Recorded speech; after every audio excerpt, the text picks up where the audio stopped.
الحمد لله نحمده ونستعينه ونستغفره ونؤمن به ونتوكل عليه ونعوذ بالله من شرور أنفسنا ومن سيئات أعمالنا من يهده الله فلا مضل له ومن يضلله فلا هادي له ونشهد أن لا إله إلا الله وحده لا شريك له ونشهد أن سيدنا ومولانا محمدا عبده ورسوله فصلى الله عليه وسلم تسليما كثيرا كثيرا أما بعد فأعوذ بالله من الشيطان الرجيم بسم الله الرحمن الرحيم سبح لله ما في السماوات والأرض وهو العزيز الحكيم له ملك السماوات والأرض يحيي ويميت وهو على كل شيء قدير هو الأول والآخر والظاهر والباطن وهو بكل شيء عليم هو الذي خلق السماوات والأرض في 6 أيام ثم استوى على العرش يعلم ما يلج في الأرض وما يخرج منها وما ينزل من السماء وما يعرج فيها وهو معكم أينما كنتم والله بما تعملون بصير صدق الله العظيم رب اشرح لي صدري ويسر لي أمري واحلل عقدة من لساني يفقهوا قولي اللهم ألهمنا رشدنا واعصمنا من شرور أنفسنا آمین یا رب العالمین۔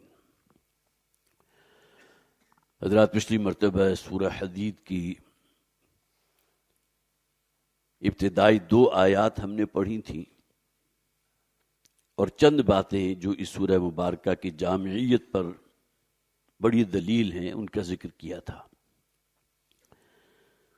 صرف ذہن میں تازہ کر لیجئے کہ یہ سورہ حدید قرآن حکیم کی بڑی عظیم بہت جامع سورت ہے۔ خطاب ہے مجھ سے اور آپ سے، ہر مسلمان سے۔ بلکہ میں نے یہ بھی عرض کیا تھا یہ جو مدنی سورتوں کا بہت خوبصورت گلدستہ ہے، سورہ حدید سے لے کر سورہ تحریم تک 10 مدنی صورتیں، ان میں سے 5 وہ ہیں جن کا آغاز اللہ کی تسبیح سے ہوا۔ سبح للہ ما فی السماوات یسبح للہ ما فی السماوات۔ اور اسی طرح ان میں سے سب سے پہلی سورت جو ہے سورہ حدید ہے، اور اس حوالے سے میں جیسا کہ عرض کر چکا ہوں کہ اس سورہ مبارکہ میں خطاب مسلمانوں سے، مجھ سے اور آپ سے، ابتدائی 6 آیات ذات و صفات باری تعالیٰ کے ضمن میں قرآن حکیم کا بہت جامع مقام۔ ان ابتدائی 6 آیات میں سے 4 آیات ابھی میں نے تلاوت کی ہیں، 2 آیات ہم پچھلی مرتبہ پڑھ چکے تھے۔ ان تمام صورتوں کا زمانہ نزول ہے نبی اکرم صلی اللہ علیہ وسلم کی مدنی حیات طیبہ کا نصف آخر۔ لہٰذا ان صورتوں میں ایک جھنجھوڑنے کا انداز بھی ہے، متنبع کرنے کا انداز بھی ہے۔ جس طرح کوئی شخص گہری نیند میں سویا ہوا ہو اور آپ اسے بیدار کرنا چاہتے ہوں تو اسے جھنجھوڑیں گے، اسے بیدار کرنے کی کوشش کریں گے۔ تو مسلمانوں میں اب ایسے لوگ بھی شامل ہو چکے تھے مسلمان، لیکن جو مکی زندگی حضور کی گزری تھی اس دور میں جو لوگ بھی حضور پر ایمان لائے تھے ان کا ایمان بہت گہرا تھا۔ انہیں جس قسم کی شدائد سے، پرسیکیوشن سے، تشدد سے گزرنا پڑا تھا، اس کا نتیجہ کیا نکلا کہ وہ کندن بن کر نکلے۔ اور انہی میں سے اکثر وہ تھے کہ جو پھر مہاجرت اختیار کر کے نبی اکرم صلی اللہ علیہ وسلم کے ساتھ آپ کی معیت میں یا بعد میں مدینہ تشریف لے آئے۔ اور حضور کو یہاں جو ویلکم کیا گیا تھا خاص طور پر اوس اور خزرج کی طرف سے، 2 بڑے قبیلے جو وہاں موجود تھے، اب ان میں ایسے لوگ بھی موجود تھے یقیناً کہ جن کے ایمان کی کیفیات وہ نہیں تھی جو مکی دور میں حضور پر ایمان لائے تھے۔ لہذا ان کا ذکر بھی آپ کو اسی سورہ مبارکہ میں مل جائے گا کہ ان کے دلوں کے اندر ایمان اس کیفیت کا نہیں تھا، لہذا انہیں دعوت دی گئی بلکہ جھنجھوڑنے کا انداز اختیار کیا گیا. وَمَا لَكُمْ لَا تُؤْمِنُونَ بِاللَّهِ. مسلمانوں کیا ہو گیا؟ کیوں ایمان نہیں رکھتے اللہ پر؟ وَالرَّسُولُ يَدْعُوكُمْ. جبکہ رسول جو تمہارے درمیان موجود ہیں وہ تمہیں دعوت دے رہے ہیں، پکار رہے ہیں. اگر دین کو اختیار کیا ہے تو اس پر پھر استقامت بھی تو ہونی چاہیے نا. جیسا کہ نبی اکرم صلی اللہ علیہ وسلم نے ایک صحابی سے عرض کیا تھا، قُلْ آمَنْتُ بِاللَّهِ ثُمَّ اسْتَقِمْ. کہو کہ میں ایمان رکھتا ہوں اللہ پر اور اس کے بعد اس پر جازم ہو جاؤ، استقامت اختیار کرو. تو ان صورتوں میں مسلمانوں کو جھنجھوڑنے کا انداز بھی ہے. پھر یہ کہ اہل کتاب میں سے یہود اور نصارہ دونوں کا ذکر ہے بطور نشان عبرت. بار بار آپ کو جو الفاظ ملیں گے وہی بات، خطاب مسلمانوں سے، یا ایھا الذین آمنوا، یا ایھا الذین آمنوا، اے وہ لوگ جو ایمان کے دعوے دار ہو. وہ ایک جو ٹارگٹ تھا ایمان کے اعتبار سے، اب تمہارے اندر جہاد ہونا چاہیے، جوش ہونا چاہیے، ولولہ ہونا چاہیے، مال کی محبت کو دل سے نکالو. اس لیے کہ سب سے بڑھ کر انسان کے جو پاؤں میں بیڑی بنتی ہے وہی سے دنیا کی محبت ہے، وہ مال و دولت کی محبت ہے. سورہ صف میں 3 مرتبہ کہا گیا، یا ایھا الذین آمنوا لما تقولون ما لا تفعلون. پہلی مرتبہ اہل ایمان دیکھو کیوں کہتے ہو وہ بات جس پر عمل نہیں کرتے. پھر فرمایا یا ایھا الذین آمنوا هل ادلکم علی تجارۃ تنجیکم من عذاب علیم. اے وہ لوگوں جو ایمان لائے ہو، کیا میں تمہاری رہنمائی کروں اس تجارت کی طرف جو تمہیں جہنم کے عذاب سے رستگاری دے دے، اس سے بچا لے. پھر آخر میں فرمایا گیا 3 مرتبہ یا ایھا الذین آمنوا کونوا انصار اللہ. اہل ایمان اللہ کے مددگار بنو. اللہ کو تمہاری مدد کی ضرورت نہیں ہے، حاجت نہیں ہے، لیکن اللہ کی مدد کیا ہے؟ ہمارے رسول محمد صلی اللہ علیہ وسلم کے دست و بازو بنو. جو مشن دے کر بھیجے گئے ہیں محمد صلی اللہ علیہ وسلم، اس کے لیے اپنی جانوں کو بھی لگا دو، تن من دھن کے ساتھ اس مشن میں شامل ہو جاؤ. اب یہ بار بار یہ الفاظ جو ہیں متوجہ کیا جا رہا ہے مسلمانوں کو. پھر یہ کہ یہ وہ صورتیں ہیں کہ جن میں بہرحال جوڑنے کا انداز بھی ہے. پھر یہ کہ ان کا زمانہ نزول جو ہے وہ مدنی زندگی کا نصف آخر ہے. یہود و نصارہ کے ذکر موجود ہے، خطاب اہل ایمان سے. پہلی 6 آیات جو ہیں ذات و صفات باری تعالیٰ کے ضمن میں قرآن کا عظیم ترین مقام. میں نے جیسا کہ پچھلی مرتبہ عرض کیا تھا، اللہ کی ذات کے بارے میں کوئی اپریہنشن ہم کر ہی نہیں سکتے. بہت خوبصورت الفاظ ہیں. جو شخص بھی اللہ کی ذات کی کھود کرید میں پڑ گیا، اس کی تحقیق میں پڑ گیا، وہ تو پھر گم کرتا رہا ہے. اس لیے کہ بہرحال اللہ کی ذات کا یہ ہمارا محدود ذہن جو ہے، یہ دماغ اس کا تصور کر ہی نہیں سکتا. جس نے اتنی وسیع و عریض کائنات بنا دی، اربوں خربوں آپ کی گنتی ختم ہو جائے گی، جو اللہ تعالیٰ نے مختلف کرے قائم فرما دی، اپنے اپنے مدار میں حرکت کر رہے ہیں. تو اس کی قوت، اس کی طاقت، اس کی قدرت، اس کا کوئی اندازہ کر سکتے ہو؟ ہم پہچانتے ہیں اللہ کو اس کی صفات کے حوالے سے. وہ الحی ہے، وہ زندہ ہے. اسی کے طفیل ہم زندہ ہیں. جملہ مخلوق، اس پوری کائنات میں اگر زندگی کسی درجے میں موجود ہے، حرکت ہو رہی ہے، تو اللہ کے حکم سے ہو رہی ہے. پھر اس کا وجود ہے. وہ ذات وہ ہے جو ہر آن ہر جگہ موجود. وَهُوَ مَعَكُمْ أَيْنَمَا كُنْتُمْ. تم جہاں کہیں بھی ہو، اللہ کی ذات وہاں موجود ہے. ما يكون من نجوى ثلاثة إلا هو رابعهم ولا خمسة إلا هو سادسهم وأدنى من ذلك ولا أكثر إلا هو معهم. مگر یہ کہ اللہ کی ذات وہاں موجود ہے. اگر 2 افراد بھی مل کر کوئی سرگوشی کر رہے ہیں تو تیسری ذات اللہ کی موجود ہے جو سن رہی ہے. پھر اللہ نے اس کے لیے ایک نظام بھی بنا دیا، کرامن کاتبین بھی ہے جو ہر انسان کی زبان سے نکلا ہوا ہر لفظ نوٹ کر رہے ہیں. پھر اس کی قدرت بھی ہے، اس کا اختیار ہے. وَهُوَ عَلَى كُلِّ شَيْءٍ قَدِيرٌ. وہ ہر شے کی قدرت رکھتا ہے۔ اب یہ وہ صفات ہے جس حوالے سے ہم اللہ کو جانتے ہیں اور پہچانتے ہیں۔ 2 آیات ہم نے پڑھ لی تھی، اب تیسری آیت کا جو آغاز ہو رہا ہے، هو الاول والآخر والظاہر والباطن، یہ وہ مقام ہے جہاں انسان بالکل دم بخود ہو جاتا ہے کہ وہی الاول ہے، وہی الآخر ہے، وہی الظاہر ہے، وہی الباطن ہے۔ پول اپارٹ، اول و آخر، ظاہر اور باطن۔ اور ان صفات سے پہلے الف لام لگ گیا،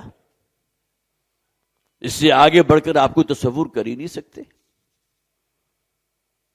ایسا نہیں تھا کہ ایک وقت تھا کہ جبکہ کچھ بھی نہیں تھا، پھر اللہ تعالیٰ جو ہے وہ منصع شہود میں آ گئے، معاذ اللہ۔ وہ الاول ہے۔ جو نبی اکرم صلی اللہ علیہ وسلم کی مناجات شب ہوتی تھی، جس میں حضور کلام فرماتے تھے اپنے رب سے، بہت دیا آپ کو مل جائیں گے، حضور اللہ کو مخاطب کر کے، اللہم انت الاول فلیس قبلک شیء، اے پروردگار تو الاول ہے، تجھ سے پہلے کچھ نہ تھا، وانت الآخر فلیس بعدک شیء، اور تو الآخر ہے، تیرے بعد کچھ نہیں، وانت الظاہر فلیس فوقک شیء، اور اے پروردگار تو اتنا ظاہر ہے، اتنا مبرہن ہے کہ تجھ سے زیادہ ظاہر شے اس کائنات میں کوئی نہیں، وانت الباطن فلیس دونک شیء، اور تو اتنا مخفی ہے، اتنا پوشیدہ ہے کہ تجھ سے بڑھ کر مخفی اور پوشیدہ شے اس کائنات میں کوئی نہیں۔ اب انسانی ذہن اس کا کیا تصور کرے گی؟ یہ تو فرض کیجئے بات ہو رہی ہے ذات باری تعالیٰ کی، ہم تو صفات کا کوئی ادراک نہیں کر سکتے۔ اللہ کی صفت علم جیسا کہ آگے ہم پڑھ بھی لیں گے، یعلم ما فی السماوات وما فی الارض ویعلم ما تسرون وما تعلنون واللہ علیم بذات الصدور۔ اس کائنات میں جو کچھ ہے وہ اللہ کے علم میں ہے، جو شے تم اللہ اعلان کرتے ہو، تمہارے اعمال، تمہارے افعال، تمہارا لین دین، وہ بھی اللہ کے علم میں ہے۔ اور اس سے بھی آگے بڑھ کر جو تمہارے دل میں وسوسے ہوتے ہیں، جو آرزویں ہیں، جو تمنائیں ہیں، شیطان کے ڈالے ہوئے وسوسے بھی تو ہے نا۔ وَهُوَ عَلِيمٌ بِذَاتِ الصُّدُورِ، اور وہ ذات تو تمہارے سینوں کے راز سے بھی واقف ہے۔ تو هُوَ الْأَوَّلُ وَالْآخِرُ وَالظَّاهِرُ وَالْبَاطِنُ۔ اب یہاں اس بات کو بھی نوٹ کیجئے کہ وجود حقیقی صرف باری تعالیٰ کا ہے۔ کل شیء ہالک الا وجہہ، وجود حقیقی کے لیے تو کوئی موت نہیں ہے نا۔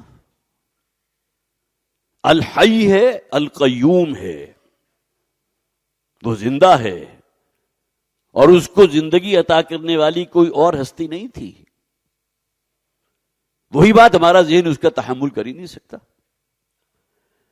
بڑی خوبصورت مثال دی جاتی ہے عام طور پر کہ اگر آپ سونار کے پاس جو ترازو ہوتا ہے، پہلے تو ترازو ہوتے تھے جس کے جو پرڑے ہوتے تھے، چھوٹے چھوٹے باٹ ہوتے تھے، ملی گرامز کے اندر، پھر گرامز کے اندر۔ اب الیکٹرانک سکیلز آ گئی ہیں، آپ کہیں سونار کے پاس چلے جائیں تو آپ کی جو بھی چیز ہے اس پہ رکھے گا اور سامنے ریڈنگ آ جائے گی۔ لیکن یہ تو اس دور کی ایجادات میں سے ہے نا۔ تو اگر کوئی شخص وہ سونار والا جو ترازو ہے اس میں سریا تولنا چاہے، اس کی محدودیت ہے نا، وہ یہ کام نہیں کر سکتا۔ وہ تو گرامز اور ملی گرامز یا تولے کی حد تک ہی تولے گا نا، اس سے آگے اس کی کیپیسٹی نہیں ہے۔ یہی ہم معاملہ ہمارے ذہن کا ہے۔ تخیل اپنی جگہ، قرآن میں جو کہا وہ 100% درست، لیکن اس کو کوئی ہم میئر کر سکتے ہیں؟ کسی کوئی پیمانہ ہمارے پاس ہے؟ جس طرح سونار کی اس ترازو کے اندر آپ سریا نہیں تول سکتے، کوئی ٹنوں مال نہیں تول سکتی، یہی معاملہ ہمارے اس ذہن کا ہے کہ وہ متشابہات کے جن کا ذکر قرآن کے اندر موجود ہے، اس کا کوئی تصور، ہم خیالی تصور تو قائم کر لیں۔ اللہ کی ذات کے ساتھ جو ہے ہاتھ کا ذکر بھی ہے، وہ دیکھتا بھی ہے۔ آیا وہ اسی طرح دیکھتا ہے جس طرح ہم دیکھتے ہیں؟ ہم تو محتاج ہیں 2 آنکھوں کے، اور آنکھوں کے لینز میں اگر کہیں کوئی کیٹریکٹ جو ہے وہ اتر آئے تو اس دیکھنے سے بھی ہماری جو ہے معاملات رشتگاری ہو جاتی ہے. وہ دیکھ رہا ہے لیکن کیا اسی طرح دیکھتا ہے جس طرح ہم دیکھتے ہیں؟ وہ سنتا ہے لیکن کیا اسی طرح سنتا ہے جس طرح ہم سنتے ہیں؟ تو یہ جتنی بھی باتیں ہیں اس کا تعلق اصل میں اللہ کی ذات کے ساتھ، اس کی صفات کے ساتھ، ذات و صفات باری تعالی. تو الاول بھی وہ ہے، الآخر بھی وہ ہے، الظاہر بھی وہ ہے، الباطن بھی وہ ہے. وَهُوَ بِكُلِّ شَيْءٍ عَلِيمٌ، اور وہ ذات تو ہر شے کا علم رکھنے والی ہے. اس کے علم کا تم کیا کوئی خیال کر سکتے ہو، کیا ادراک کر سکتے ہو؟ اس زمین پر کتنے درخت ہوں گے؟ کھربوں نہیں، کھربوں کو بھی آپ 1000 سے ملٹیپلائی کر دیں. اور ایمیزون کے اگر آپ نے جنگلات دیکھے ہوں تو اس میں تو سورج کی روشنی زمین تک نہیں پہنچ پاتی، اس قدر گھنے جنگلات. اگرچہ پتوں کا سائز خواہ چھوٹا ہی ہے لیکن اس درجے گتھے ہوئے ہیں، تو پتوں کی تعداد کا کیا اندازہ کرو گے؟ لیکن قرآن نے یہ بات کہہ دی. وہ جانتا ہے اگر ایک درخت سے، اس کی شاخ سے ایک پتا بھی گرتا تو اللہ کے علم ہے. ما تسقط من ورقۃ الا یعلمها، تو اللہ کے علم کا کوئی اندازہ ہم کر سکتے ہیں؟ تو الاول بھی وہ ہے، الآخر بھی وہ ہے، الظاہر بھی وہ ہے، الباطن بھی وہ ہے. وَهُوَ بِكُلِّ شَيْءٍ عَلِيمٌ، اور ہر شے کا علم رکھنے والا ہے، ہر شے سے واقف ہے. هُوَ الَّذِي خَلَقَ السَّمَاوَاتِ وَالْأَرْضَ فِي 6 أَيَّامٍ، وہی ہے کہ جس نے اس زمین و آسمان کو تخلیق فرمایا. یہاں تخلیق کا لفظ آیا. قرآن حکیم میں بدیع السماوات والارض بھی ہے. بدا یبدا آتا ہے کسی شے کو بغیر کسی شے کے پیدا کر دینا. تو اس کائنات کی تخلیق میں کہیں کوئی میٹیریل موجود نہیں تھا کہ جس کو اکٹھا کر کے یہ سورج بنا دیا گیا ہو، یہ بڑے بڑے کرے بنا دیے گئے ہوں. اس اعتبار سے بدیع السماوات والارض، بغیر کسی میٹیریل کے اس کائنات کی تخلیق کرنے والا. اب تخلیق کا لفظ جو ہے خا، لام اور قاف، خلق یخلق، کسی شے سے کوئی شے بنا دینا. خلق الانسان من صلصال من حمإ مسنون، اللہ نے انسان کو پیدا کیا. جو آدم کی پیدائش تھی اس کے مختلف سٹیجز قرآن نے بیان کیے ہیں. کہیں صرف مٹی کہا گیا، کہیں گارا کہا گیا، کہیں وہ گارا کہ جو سڑ کر اس میں تعفن پیدا ہو جاتا ہے، فرمنٹیشن ہو جاتی ہے، اور وہی گارا پھر بالکل سخت ہو کر ٹھیکری کی شکل اختیار کر لیتا ہے. من صلصال من حمإ مسنون، مختلف اصطلاحات قرآن نے استعمال کی ہیں. لیکن باہر اللہ تعالیٰ ہی خالق ہے آدم کا. اگر کوئی شخص اپنے ذہن میں یہ تصور رکھتا ہے کہ اللہ تعالیٰ نے ایک مٹی کا ایک مجسمہ بنایا، اس میں اپنی روح میں سے پھونک دیا اور تمام فرشتوں سے کہا کہ اس کے سامنے سجدہ ریز ہو جاؤ، تو بالکل صحیح، اس کے ایمان میں کوئی کمی نہیں. لیکن یہ کہ قرآن حکیم یہاں بھی کہہ رہا ہے کہ ہم نے زمین و آسمان کی تخلیق فرمائی ہے 6 دنوں میں. حالانکہ ہم جانتے ہیں اللہ تعالیٰ اگر کسی شے کا ارادہ کر لے، انما امرہ اذا اراد شیئا ان یقول له کن فیکون، یہ شان کن فیکونی، کن کہہ دینا اور وہ شے جو ہے وجود میں آ گئی. اس کائنات کی تخلیق کے لیے بھی یہ طریقہ استعمال کیا جا سکتا تھا، لیکن قرآن میں کئی مقامات پر کہا گیا کہ اللہ تعالیٰ نے زمین و آسمان کو 6 سٹیجز میں پیدا کیا ہے. فی 6 ایام، ایام یوم کی جمع ہے. یوم کسے کہتے ہیں؟ دن کو. ایک ہمارا دن ہے جو 24 گھنٹے پر مشتمل ہے، ایک چاند کا بھی دن ہوگا، اس کا بھی اپنا کوئی تعین ہوگا کتنے گھنٹوں پر مشتمل. ایک اللہ کا دن ہے جس کے لیے قرآن حکیم میں یہ بھی کہا گیا کہ اللہ کا ایک دن تمہارے 50,000 برس سے زیادہ ہے. کہیں کہا گیا 1,000 برس سے زیادہ ہے. وہی بات جس کے بارے میں نے عرض کیا تھا، یہ متشابہات ہیں، ان پر ہمارا ایمان ہے اس لیے کہ قرآن میں موجود. کہ اللہ نے اس کائنات کو 6 دنوں میں، 6 ادوار میں، 6 سٹیجز میں، 6 فیزز میں پیدا کیا. لیکن ان فیزز کی کیا کیفیت تھی؟ پہلے فیز میں کیا تھا؟ سورہ حامیم سجدہ کا میں نے خاص طور پر وہ مقام نوٹ کیا تھا جہاں باقاعدہ اس بات کو کسی درجے میں کھول دیا گیا. فرمایا قل اَإِنَّكُمْ لَتَكْفُرُونَ بِالَّذِي خَلَقَ الْأَرْضَ فِي يَوْمَيْنِ. یہاں ان 6 دنوں کو انالائز کیا گیا ہے، اس کا انالیسس کیا گیا. اے نبی ان سے کہہ دیجئے کیا تم کفر کرتے ہو اس ذات کا کہ جس نے اس زمین کو 2 دنوں میں پیدا کیا. فی یومین وتجعلون لہ اندادا، اور تم نے اللہ کے ساتھ کتنے ہی اس کے شریک بنا لیے، دیویاں دیوتا کی ایک پوری فوج ظفر موج ہے جو بیت اللہ کے اس کمرے کے اندر موجود تھی. جاء الحق وزهق الباطل ان الباطل کان زہوقا. جب حضور فاتح کی حیثیت سے مکہ میں داخل ہوئے تو سب سے پہلا کام آپ نے کیا کیا؟ اس بیت اللہ کو بتوں کی نجاست سے پاک کیا ہے. حضرت علی رضی اللہ تعالی عنہ حضور کے ساتھ تھے اور آپ کے ہاتھ میں ایک چھڑی یا ایک عصا تھا جس سے آپ ایک ایک بت کو گرا رہے تھے. جاء الحق وزهق الباطل، اب حق آ گیا ہے. وہ توحید جو دے کر میں بھیجا گیا تھا وہ اپنی تکمیل تک پہنچ چکی. خاص طور پر وہ کہ جو اس کا پہلا فیز ہے، جزیرہ نما عرب کی حد تک اللہ کا دین بالفعل نافذ ہو چکا. کلمۃ اللہ ہی العلیٰ. وجعل فیہا رواسیا من فوقہا وبارک فیہا وقدر فیہا اقواتہا. پہلے 2 دنوں میں فرمایا اس میں ہم نے زمین پیدا کی، اور اگلے 2 دن وہ تھے کہ جو پہلے 2 دن کے ساتھ ملا دیں تو فی 4 ایام، یہاں 4 دنوں کا ذکر آ گیا. سورہ حامیم سجدہ آیت نمبر 9 سے لے کر آیت نمبر 12 تک، کبھی جا کر اس کو جو تفاسیر ہیں اس میں مطالعہ کیجئے گا.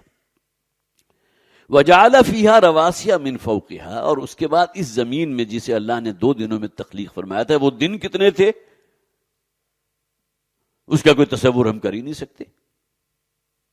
اگرچہ جیسا کہ میں نے عرض کیا اللہ کی جو شان کن فیکونی تھی اس کے نتیجے میں تو ہر شے یک لخت وجود میں آ سکتی تھی.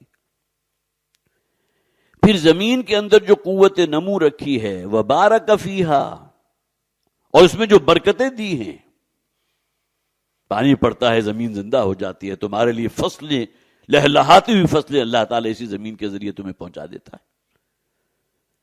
پھر جو جانور کے جن کا تم گوشت کھاتے ہو وہ بھی اسی سبزے سے، اسی جھاڑ جو ہے اسی سے پڑ کے بڑے ہوتے ہیں، اس کا گوشت تم استعمال کرتے ہو. اسی زمین میں اللہ نے آئل بھی رکھ دیا، کیسی کیسی معدنیات رکھ دی ہیں، ہیرے جواہرات اور انتہائی قیمتی پتھر، وہ بھی تو زمین میں موجود ہے نا. اور آج کی اصل شے جو ہے وہ آئل ہے، اگرچہ کروڈ آئل ہے لیکن انسان کو نے اپنی عقل کے ذریعے اسے بڑا ریفائن کر دیا. تو یہ برکتیں ہیں زمین کی جو اللہ تعالیٰ نے اس میں پوشیدہ رکھ دی. اور سب سے بڑی شے جو ہے وہ پانی، جو مبدأ حیات بھی ہے، منبع حیات بھی ہے، اور زندگی کو جاری رکھنے کا سب سے بڑا ذریعہ. وجعلنا من الماء كل شيء حي، ہم نے اسی پانی سے جو ہے ہر زندہ شے تخلیق کی ہے. تو وجعل فیہا رواسیا من فوقہا، یہ پہاڑ جو اللہ نے بنا دیے، زمین تو کانپ رہی تھی، قرآن میں اس کا ذکر بھی موجود ہے. جس طرح آپ کا جو ہے گاڑی کا ٹائر جو ہے اگر اس کے اندر بیلنس صحیح نہ ہو تو وہ آپ چلے ذرا کوئی خاص سپیڈ سے آگے بڑھیں گے تو پوری گاڑی کانپنے لگے گی. حالانکہ چند گرامز ہیں کہ جو کہیں میرا خیال ہے چلتے ہوئے وہ جو ہے آپ کے پہیے کے رم سے اتر گئے اور آپ کی گاڑی بالکل امبیلنس ہو گئی. تو اللہ تعالیٰ نے اس زمین جس میں ارتعاش تھا اسے کنٹرول کرنے کے لیے یہ پہاڑ بنا. رواسی، جس طرح بہت بڑے بحری جہاز کا لنگر ہوتا ہے کہ جو اس کو اپنی جگہ قائم رکھتا ہے، اسی طرح یہ پہاڑوں کا ایک رول ہے کہ زمین جو وائبریٹ کر رہی تھی وہ ختم ہو گیا. سب سے پہلے پہاڑوں کا ذکر. وبارک فیہا، اور اس میں اللہ نے کتنی برکتیں رکھ دی ہیں تمہارے لیے. وقدر فیہا، اور اس میں وہ خوراکیں تمہیں پہنچا دی، انواع و اقسام کی سبزیاں ہیں، پھل ہیں، میوے ہیں.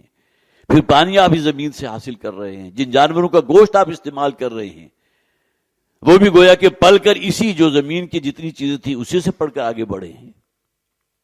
فی اربعۃ ایام وقدر فیہا اقواتہا، اور پھر یہ کہ اس میں پیداوار ہے، اس سے جو شے تم برآمد کر رہے ہو ہر شے اللہ نے بالکل پوری کر دی، فی اربعۃ ایام، کل 4 دنوں میں۔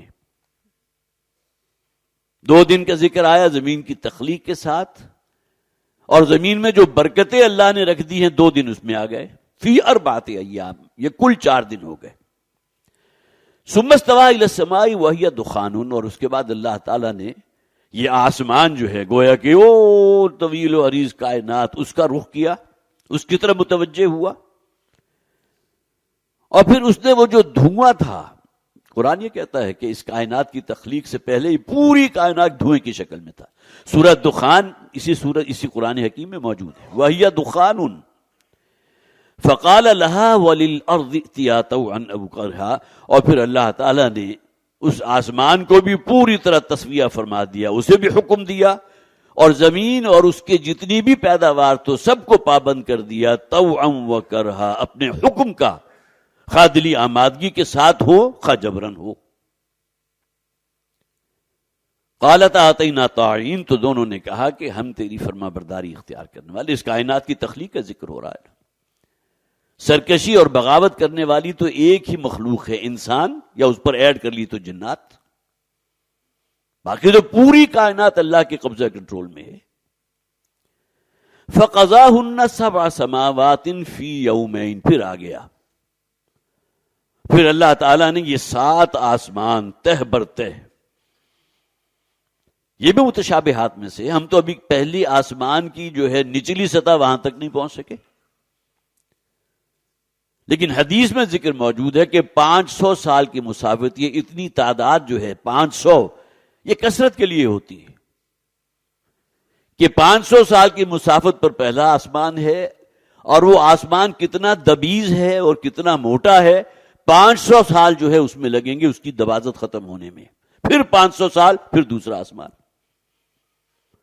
جس طرح قرآن حکیم کی آیات میں بھی بہت سی، جیسا کہ میں نے عرض کیا، ایسی چیزیں ہیں کہ جس میں ہم کوئی تصور قائم نہیں کر سکتے، لیکن حدیث میں بھی موجود ہے۔ فَقَضَاهُنَّ 7 سَمَاوَاتٍ فِي يَوْمَيْنِ وَأَوْحَىٰ فِي كُلِّ سَمَاءٍ أَمْرَهَا، اور پھر اللہ تعالیٰ نے 2 دنوں میں 7 آسمان بنا دیے، ان کا تسویہ کر دیا، اور ہر آسمان کے لیے اللہ نے اپنا حکم جاری کر دیا۔ اب یہ بھی انہی آیات متشابہات میں سے کہ 7 آسمانوں کا تصور ہی ہم نہیں کر سکتے، لیکن قرآن میں ہے۔ آمنا و صدقنا، قرآن حکیم کی تو ہر بات وہ ہے جس کو ہم مانتے بھی ہیں اور اس کی تصدیق بھی کرتے ہیں۔ وَزَيَّنَّا السَّمَاءَ الدُّنْيَا بِمَصَابِيحَ وَحِفْظًا، اور پھر اس دنیا کا جو آسمان ہے، جو ہمیں ستارے نظر آ رہے ہیں، جو بڑے بڑے کرے نظر آ رہے ہیں، ہمارے سورج جیسے کروڑوں سورج اس کائنات میں موجود، تو اتنی مسافت میں ہے کہ ٹمٹماتی ہوئی جو ہے ان کی جھلک آپ تک پہنچتی ہے۔ یہ تو اس زمین پر اللہ تعالیٰ نے مخلوقات کو قائم رکھنے کے لیے سورج اتنا قریب کر دیا نا، تاکہ اس کی حرارت، اس کی تمازت، اسی سے تمہاری فصلیں پکیں گی، اسی سے آبی بخارات اٹھیں گے، اسی کی بنیاد پر بارش ہوگی۔ یہ آتشی گولا جو اللہ نے بنایا ہے، زمین کے اتنے قریب کیوں رکھا؟ اس لیے کہ ہماری زندگی کے لیے، انما الدنیا خلقت لکم وانتم خلقتم للآخرہ، اس دنیا میں جو کچھ بھی ہے، جو بھی نعمتیں تمہیں حاصل ہیں، اللہ تعالیٰ نے دنیا تمہارے لیے پیدا کی تھی اور تمہیں آخرت کے لیے پیدا کیا۔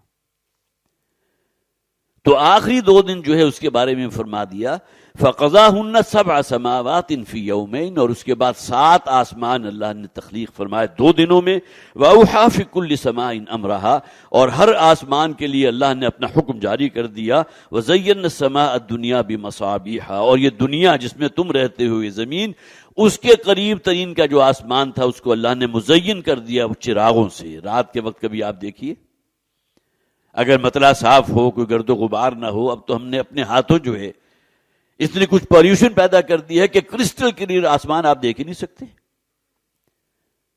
اس کے باوجود بھی جب بارش ہوتی ہے تو بارش کے بعد جو بھی کثافتیں ہیں فضا کی، جب زمین میں بیٹھ جاتی ہے تب دیکھا کیجیے آسمان کو کس طرح چراغوں سے مزین ہے. وَزَيَّنَّا السَّمَاءَ الدُّنْيَا بِمَصَابِيحَ وَحِفْظًا، اور پھر اس کو محفوظ کر دیا.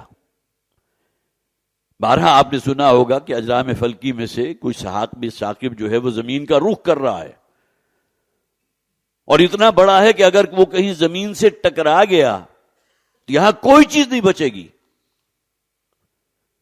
لیکن اللہ تعالیٰ نے حفاظت کا ایسا ایک حصار بنا دیا ہے زمین کے گرد کہ وہ قریب آتا ہے اور ہوا کی رگڑ سے وہ جل جاتا ہے، ریزہ ریزہ ہو جاتا ہے، بخارات میں تبدیل ہو جاتا ہے.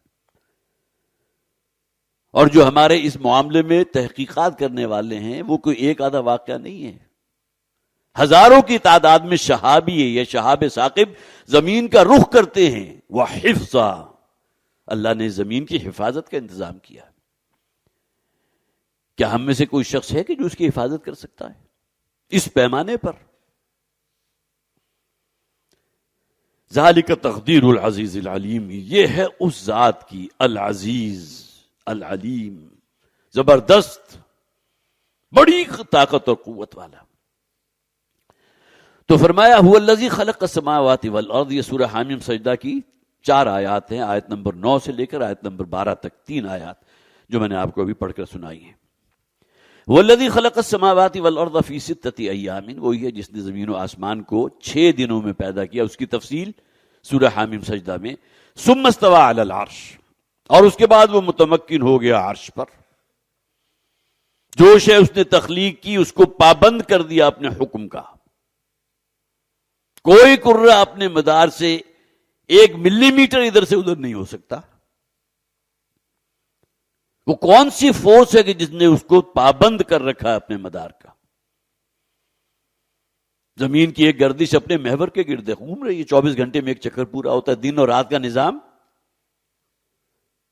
یولج اللیل فی النہار ویولج النہار فی اللیل، وہی اللہ ہے نا جو رات کے بعد دن اور دن کے بعد رات، ایک سرکل چل رہا ہے، کروڑوں سال سے چل رہا ہے. پھر ایک یہ جو فیملی ہے اس کا اپنا ایک سرکل ہے، سورج گھوم رہا ہے اپنے 9 کروں کے ساتھ، سولر فیملی، اس کا ایک بہت بڑا چکر ہے. پھر یہ گلیکسی ہے جس میں ہمارا یہ سیٹلائٹ اور ہمارا یہ سورج اور سولر سسٹم اور اس جیسے کروڑوں اور سسٹم موجود، وہ اپنے مدار میں حرکت کر رہے ہیں. کل فی فلک یسبحون. ہماری تو گیجٹس اور علم اعداد و شمار جو ہے وہ ختم ہو جاتے ہیں، ہم اس کا کوئی تصور کر ہی نہیں سکتے، اس کائنات کی وسعت کا، اللہ کے اختیار کا، اس کی قدرت کا. ثم استوى علی العرش، اور اس کے بعد پھر وہ متمکن ہوا عرش پر. اب حکومت اس کی ہے، جو شے اس نے تخلیق کی وہ پابند ہے اللہ کے حکم کی. یعلم ما یلج فی الارض، صرف ترجمہ کر لیجئے، وہ جانتا ہے جو شے بھی زمین میں داخل ہوتی ہے، بارش کا ایک قطرہ بھی اگر زمین میں جذب ہوا تو اللہ کے علم سے باہر نہیں. وما یخرج منہا، ایک بیج پھونٹا چھوٹی سی کوپل نکلی، وہ بھی اللہ کے علم میں ہے. جو شے زمین سے برآمد ہوتی ہے. وما ينزل من السماء، بارش کا ایک قطرہ بھی آسمان سے برستا ہے تو وہ بھی اللہ کے علم میں. وما يعرج فيها، اور جو شے آسمان کی طرف چڑھتی ہے وہ بھی اللہ کے علم میں. ایک تو فرشتوں کی آمد و رفت ہے، جو کارکنان قضاء و قدر ہیں، وہ اللہ کے احکامات، اس کی ایگزیکیوشن، اس کے لیے اللہ نے ایک نظام بنایا ہوا ہے نا، جو ہمارے وہم اور ذہن اور ہمارے تخیل سے ماورا ہے. اللہ کا اپنا نظام ہے. پھر انسانی ارواح بھی تو آسمان کی طرف چڑھتی ہیں نا. وہ ڈیڈ باڈی یا جو جسد خاکی ہے وہ اسی دنیا میں رہ گیا، آپ نے اس کے لیے تجہیز و تکفین کا پورا بندوبست کر دیا. زمین کی امانت، منہا خلقناکم وفیہا نعیدکم ومنہا نخرجکم تارۃ اخری، اسی زمین سے ہم نے تمہیں پیدا کیا، اسی میں ایک دن لوٹا دیں گے، اور پھر ایک دن یوم حشر ہوگا کہ اسی زمین سے ہم نکال کے تمہیں کھڑا کر دیں گے محاسبے کے لیے، جواب دہی کے لیے. سینکڑوں مقامات پر قرآن نے اس مضمون کو بیان کیا. تو یعلم ما یلج فی الارض وما یخرج منها وما ینزل من السماء وما یعرج فیها وهو معکم اینما کنتم.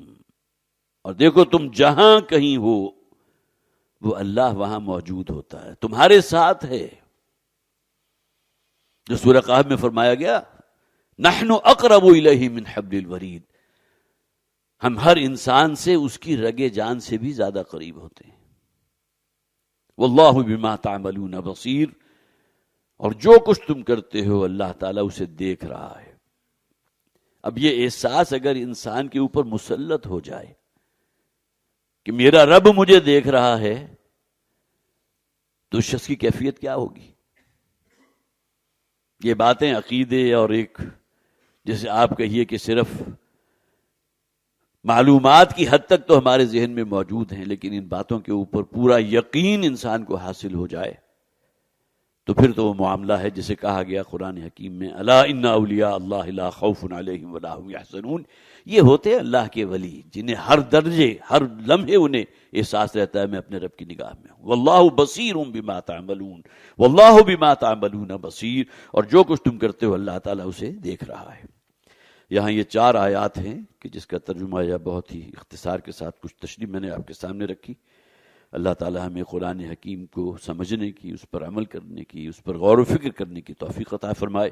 بارک اللہ لی ولکم فی القرآن العظیم ونفعنی وإیاکم بالآیات والذکر الحکیم. حضرات، آج کی پریس ریلیز آج کچھ تھوڑا وقت زیادہ ہو گیا، میں معذرت خواہ ہوں. پنجاب اسمبلی کا اپنی ہی تنخواہوں اور مراعات میں ہوش ربا اضافے کا بل منظور کرنا انتہائی شرمناک ہے. میں نہیں سمجھتا کہ کوئی شخص بھی ایسا ہوگا کہ جس کے جذبات نہ ہوں. اس کا ذکر آگے آ جائے گا. یہ بات تنظیم اسلامی کے امیر شجاع الدین شیخ صاحب نے ایک بیان میں کہی. انہوں نے کہا کہ پاکستان جیسے غریب ملک جس کی عوام مہنگائی کے پہاڑ تلے دبی ہوئی ہے بلکہ سسک رہی ہے، جہاں آبادی کی اکثریت 2 وقت کی روٹی اور دیگر ضروریات زندگی کی محتاج ہے، اور جس کا وزیر اعظم کشکول اٹھائے پوری دنیا کے چکر لگاتا پھر رہا ہے، اور وہ ملک جو انتہائی کڑی اور ملکی مفادات کے خلاف شرائط پر سودی قرضہ حاصل کرنے کے لیے IMF کے سامنے ناک رگڑتا رہتا ہے. یہ اسلامی جمہوریہ پاکستان کی بات ہو رہی ہے. تلخ حقائق. ان کے اس ملک کے سب سے بڑے صوبے کے ارکان اسمبلی کا اپنی تنخواہوں میں بل انہوں نے خود منظور کیا نا، جسے شرم، حیا، غیرت اور شرافت کہتے ہیں. معلوم ہوتا ہے بالکل رخصت ہو چکی اپنی مراعات کے لیے. 100%، 200%، 300%، 700%، 7 گنا تک کے اضافے کروا لیے. اور قوم کا کیا حال ہے جس کا ابھی میں پہلے ذکر کر چکا. اور واقعتاً یہ گویا کہ ظلم اور زیادتی اور بے حمیتی اور بے غیرتی کا کلائمیکس ہے صرف اپنے لیے. انہوں نے کہا کہ چند برس قبل اقوام متحدہ کے ایک ذیلی ادارے UNDP نے انکشاف کیا تھا کہ اشرافیہ کو دی جانے والی مراعات کی مد میں پاکستان ہر سال $18 ارب خرچ کرتا ہے. جو قرضہ حاصل کیا تھا ناک رگڑ رگڑ کے، سودی قرضہ، اس میں سے کتنی خطیر رقم جو ہے اس پر صرف ہو رہی ہے. حقیقت یہی ہے کہ یہی اشرافیہ گزشتہ 77 سالوں کے دوران پاکستان میں لوٹ کھسوٹ اور کرپشن کا بازار گرم کیا. وہ اپنی جگہ ہے، وہ سورس آف انکم جو ہے ان کا وہ اپنی جگہ، جس میں کرپشن ہے، جس میں لوٹ کھٹوس ہے، جس میں سب کچھ آپ شامل کر لیجئے اس میں، اور اس سب کے ساتھ یہ مراعات جو انہوں نے اپنے لیے حاصل کی. لیکن تاریخ گواہ ہے کہ ایسے گناہونے قومی جرائم میں ملوث افراد کو قانون کی گرفت میں لانے کی بجائے انہیں مزید کرپشن کی کھلی چھوٹ دے دی گئی. دوسری طرف 28 اپریل 2022 کو وفاقی شرعی عدالت کا سود کے خلاف فیصلہ ہنوز شرمندہ تعبیر ہے. اللہ اور اس کے رسول سے جنگ جاری رکھ کر معیشت کو سدھارنے کے دعوے کرنا حماقت کے سوا کچھ نہیں. امیر تنظیم اسلامی نے مطالبہ کیا کہ حکومت پنجاب اراکین اسمبلی کی تنخواہوں اور مراعات میں اضافے کے اس بل کو فی الفور واپس لے. کوئی شرم غیرت ہوگی تو پھر وہ واپس ہوگا نا. وہ تو مراعات جس کو مل گئی وہ کون اس کو چھوڑے گا. ضرورت اس امر کی ہے کہ سود، کرپشن، اقربا پروری اور جاگیرداروں کے سرمایہ دارانوں جو بھی ان کے مفادات ہیں ان پر مبنی اس باطل نظام کو جڑ سے اکھاڑ کر پھینکا جائے۔ انہوں نے کہا کہ موجودہ باطل نظام کے خاتمے اور عوام کی بنیادی مسائل کو حل کرنے کا واحد ذریعہ، یہ گویا کہ جسے آپ کہیے یہ وہ جملہ ہے کہ جو ہماری ہر پریس ریلیز میں ہوتا ہے کہ اپنے رب کے حضور توبہ کرو، باز آؤ، اجتماعی توبہ ہونی چاہیے، کوئی محنت کرو اللہ کے دین کو یہاں قائم کرنے کے لیے۔ اگر وہ دین ہوگا تو کچھ برکات کا ظہور ہوگا نا۔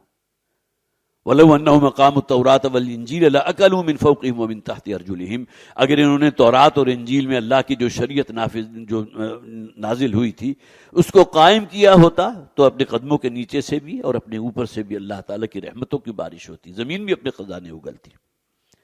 انہوں نے کہا کہ موجودہ باطل نظام کے خاتمے اور عوام کے بنیادی مسائل کو حل کرنے کا واحد ذریعہ یہ ہے کہ ملک میں اسلام کے عادلانہ نظام کو قائم اور نافذ کیا جائے تاکہ ہماری دنیا اور آخرت دونوں سنور سکیں۔